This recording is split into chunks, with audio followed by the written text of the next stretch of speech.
All right, SMCI, what are we going to do? I told you yesterday that I was probably going to be put those shares, at least the March 27th shares today, if not Monday. Expected them earlier in the week. We didn't get them. I got them today when I came in and market opened. I had them ready to go. So I went ahead and looked at the options I told you guys about yesterday, and I made the decision that for those covered calls, I was going to run out here in November. And I wrote the November 29th. I got put the stock at 29, and I got $4 out of it. So and I thought that was pretty good. If I go to, they already removed that order history. We can go back to here though and see it right there. Oh, that's a covered call for $4. So I got $4 out of it. Pretty happy with that. So let's go back to OptiTrades and take a look at my trading journal. So I added in the shares. Now I own 100 shares. I did a covered call at 29s out of November. I got $4, minus a little bit. But if you go back and look at, actually we can do it here, 20% annualized here based on what I got. If we look at this, we know that our unrealized now is $717 on this because,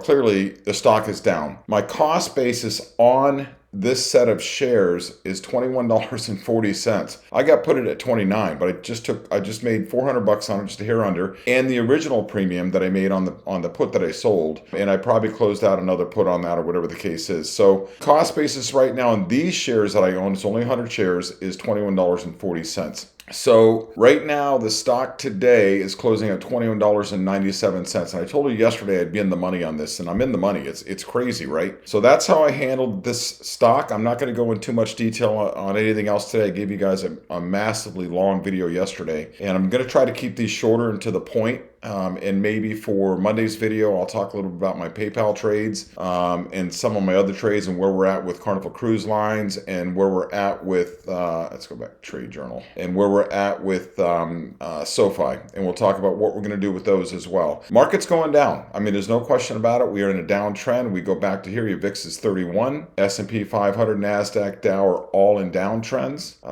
And basically the bias is defensive, reduce risk. All right. So that's it for this video. Just wanted to share with you guys what we talked about in yesterday's video. Probably won't post this until tomorrow, Saturday, so it would be 2 days ago video at that point. But at least it gives you an idea that what I said I was going to do, I did, and how we wind up actually in pretty good shape from selling that put. Now I've got another 29 put on this, the cash care put as well, for, let's see, I've got a 16 here. You know what? Didn't talk about that because I said I was going to do something at the lower price as well. So I also wrote another cash secure put on this, and this was at June. And in June, I took a 16, and actually I did this, I think, afternoon of the day before. I'm not sure if I had this when I talked to you guys when I made the video. It was 2 days ago and posted it yesterday. So yeah, if we go back to the positions, order history, there's my SMCI 18 June. It's hard to see. I know it's right there. 16 strike price, and I got $1.05 out of it. Okay, so again, like I stated before, let's go look at the balance because I want to be very open on this so you guys understand how to look at this. So right now, the overall profit and loss is down 3,100. Market's going down. We were down almost 800 points today, and a significant drop. And remember what I told you. If you look at the price of the options, this was 4 by 4.95 or something, right? They're going to hold the other side of all of these against us. It's not going to show anything that we made yet that's still open until these close.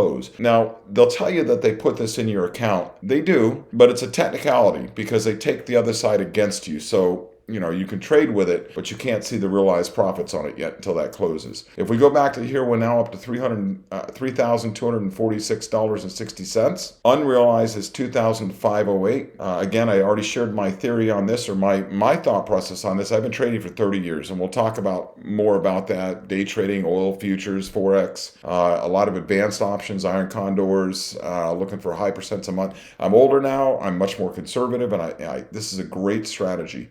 You look at this as your stocks are down. We're going to rotate and now start to trade it at the lower value and continue making money. Then when it comes back up to the range again, we'll continue making money up there again. And this is going to fluctuate, guys. Don't look at this and think, oh, that needs to come back. It will fluctuate, okay?